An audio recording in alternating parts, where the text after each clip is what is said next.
ஒரு தடவை ரெஸ்டாரண்ட் போனப்போ ஜப்பான் சிக்கன் ஒன்னு சாப்பிட்டோங்க. ரொம்ப நல்லா இருந்தது. அது இன்னைக்கு என்னோட ஸ்டைல்ல நான் ட்ரை பண்ணிருக்கேன். 1/2 கிலோ சிக்கன் மஞ்சத்தூள் சேர்க்காம வாஷ் பண்ணி எடுத்துக்கலாம். 2 பெரிய வெங்காயம், 5 பச்சை மிளகாய் வெட்டி வச்சுக்கலாம். 2 இன்ச் அளவுக்கு இஞ்சி, ஒரு 8-9 பல் பூண்டு அரைச்சு வச்சுக்கலாம். 1 ஸ்பூன் கசகசா, 2 கைப்பிடி அளவுக்கு முந்திரி ஊற வச்சுக்கலாம்.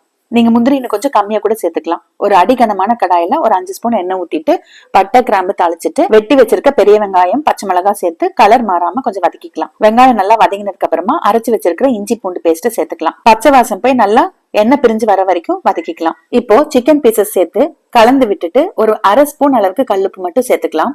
நல்லா கலந்து விட்டுட்டு தண்ணி எதுவும் சேர்க்காம சிம்ல வச்சு மூடி வச்சிருங்க. 10 நிமிஷம் நடுவுல ஒரே ஒரு தடவை மட்டும் எடுத்து மிக்ஸ் பண்ணி பாத்துக்கோங்க. நம்ம ஊற வச்சிருக்க முந்திரி கசகசா பேஸ்ட் அரைச்சு எடுத்துக்கலாம் நைஸா. 10 நிமிஷத்துக்கு அப்புறமா ஓபன் பண்ணி சிக்கன் வெந்திருக்கான்னு பாத்துக்கோங்க. தண்ணி இருக்கு பாத்துக்கோங்க. தண்ணியும் கொஞ்சம் வத்த விட்டுருங்க.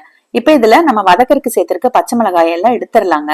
எடுத்து வெளியே போட்டுட்டு இந்த தண்ணி கொஞ்சம் வத்த விட்டுடலாம். தண்ணி வத்தினதுக்கு அப்புறமா நம்ம அரைச்சு வச்சிருக்க முந்திரி பேஸ்ட் சேர்த்துக்கலாம். ஒரு 1/4 டம்ளர் அளவுக்கு தண்ணி ஊத்தி மிக்சியில கலந்து கூட ஊத்திக்கலாம். சிம்லயே இருக்கட்டுங்க, கொஞ்சம் கலந்து விட்டுக்கோங்க. முந்திரி பேஸ்ட் சேர்த்ததுமே பாத்தீங்கன்னா நல்லா கெட்டி ஆயிரும், எல்லாம் ஒண்ணு சேர்ந்துரும். அவ்வளவுதான். நம்ம அந்த ஊத்தின தண்ணியும் கொஞ்சம் ட்ரை ஆனதுக்கு அப்புறமா ஒரே ஒரு ஸ்பூன் தேன் மட்டும் ஊத்திக்கோங்க. கடைசியில தேன் ஊத்தி ஒரே ஒரு மிக்ஸ் பண்ணிட்டு அடுப்பு ஆஃப் பண்ணிக்கோங்க. ரொம்ப ஸ்பைசியா பிரியாணி இல்லனா கிரேவி இல்லனா குழம்பு செய்யற அன்னைக்கு இதை சைட் டிஷ்ஷா பண்ணீங்கன்னா சூப்பரா மேட்ச் ஆகும்.